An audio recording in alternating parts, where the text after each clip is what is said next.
dengan NPM 1911080412. Di sini saya akan menjelaskan sedikit tentang karakteristik dan kompetensi anak dan remaja, yaitu moral. Sekilas tentang Laurent Colbert. Colbert lahir di Brownsville, New York. Pandangan banyak diwarnai oleh Jean Piaget yang terkenal dengan perkembangan kognitifnya. Colbert mengikuti Piaget dan banyak melakukan studi terkait logika moral pada anak-anak dan remaja. Pada konsep perkembangan moral dalam pandangan Colbert lebih pada penalaran moral. Penalaran moral berkaitan dengan argumentasi dan melandasi suatu tindakan dianggap baik atau benar, ataupun dianggap buruk salah oleh seseorang. Penalaran terus-menerus berkembang sehingga pada tahapan perkembangan moral yang menunjukkan tingkat penalaran dalam suatu penilaian situasi moral. Dalam konsep dasar perkembangan moral, penalaran moral tidak sama dengan sikap moral, sekalipun penalaran moral menjadi dasar perilaku etis. Setiap orang melalui tahapan-tahapan secara sekualiti. Artinya, tidak ada yang dilompati. Ada 3 tingkatan penalaran moral yang masing-masing ada 2 tahapan di dalamnya. Yang pertama, tahapan konvensional. Pertama, tahapan Fuzing-Man dan option orientation. Konsekuensi dari tingkah adalah penentu baik atau buruknya atau benar salahnya suatu yang dianggap baik atau benar jika mendapatkan pilihan atau hadiah. Suatu dianggap buruk atau salah mendatangkan hukuman. Umumnya tahap ini ketika masih usia anak-anak ataupun masa dewasa. Bisa juga melakukan hal-hal di tahap ini. Perilaku dilakukan untuk mendapatkan hadiah dan menghindari hukuman. Tahap kedua, tahapan pre-konvensional. Tahapan instrumen relatif orientasi atau hedonic orientasi, sejauh mana suatu tindakan bisa memenuhi kebutuhan dari orang lain serta tidak merugikan hubungan interaksional. Suatu yang dianggap baik atau benar jika memenuhi kebutuhan diri orang lain dan tidak merugikan. Suatu dianggap buruk atau salah jika mendatangkan kerugian. Dan artian, perilaku yang baik dilakukan dengan tujuan untuk mendapatkan kebaikan dari orang lain. Perilaku buruk tidak dilakukan karena tidak ingin mendapatkan perlakuan buruk.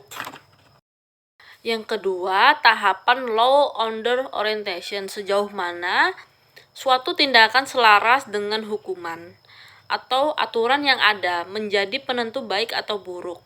Kepatuhan pada perintah, kepatuhan pada erupsi, atau pertanyaan. Perilaku baik dilakukan untuk memenuhi kewajiban kehormatan pada suatu otoritas.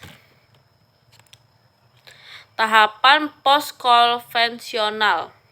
Yang pertama, tahapan sosial kontak, linguistic orientation, sejauh mana suatu lingkungan merekreasi konsumsi atau kesepakatan bersama dengan dilandasi kesadaran bahwa setiap orang memiliki pendapat yang berbeda-beda dan hak dan keyakinan. Aturan bisa diubah dengan mekanisme yang sudah disepakati bersama. Pada penghargaan terhadap hak atau pandangan individu, musyawarah terjadi pada tahap ini, yang artinya perilaku baik dilakukan sebagai bagian dari tanggung jawab atas kesepakatan sosial yang ada. Pada tahap 2, orientasi of universal ontological fisikal. Sejauh mana suatu tindakan merefleksikan prinsip etnis melampaui dari peraturan atau kesepakatan yang ada, kesadaran bahwa manusia bermartabat memiliki nilai dan kesucian, yang artinya perilaku baik dilakukan sebagai upaya melaksanakan prinsip etis atau kesadaran diri itu mencerminkan martabat atau nilai manusia. Tahapan ketujuh yaitu perkembangan moral. Sejauh selaras dengan eksistensi dan pengalaman religius yang dipandang sebaiknya atau buruk. Dalam artian perilaku baik dilakukan dengan memenuhi perintah Tuhan.